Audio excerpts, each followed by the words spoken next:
In today's video, I'm going to teach you how to enter numbers in DocHub. Whether you're filling out a form, labeling a diagram, or adding totals to a PDF, this quick walkthrough will make the process smooth and accurate. Start by opening your document in DocHub. From the dashboard, you can upload a file from your computer or import one from a connected service. Once the PDF loads in the editor, confirm you're on the right page and adjust the zoom so you can place text with precision. A comfortable zoom level helps you position numbers exactly where they belong and reduces mistakes. Next, select the text tool. You'll find it on the toolbar, usually represented by a T icon. When it's active, your cursor changes to indicate you're ready to insert text. Before placing anything, you can peek at the formatting options, font, size, and color, so your numbers match the style of the document. Keeping a consistent look is especially helpful in forms and reports. Click precisely where you want the numbers to appear. This click creates a text box at that location.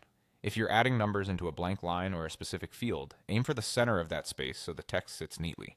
If you need extra accuracy, zoom in a little more. Some documents have guides or edges to snap to. Even if they don't, careful placement now saves time later. Type your numbers using your keyboard. You can enter whole numbers, decimals, commas, or negative signs as needed. If you've copied numbers from a spreadsheet, paste them directly into the text box. For a column of figures that needs to line up cleanly, consider a monospaced font and a consistent number of decimal places. Keeping formatting uniform makes the document easier to read and looks more professional. If the numbers aren't perfectly placed, you can move or resize them. Click to select the text box, then drag it to the exact spot you want.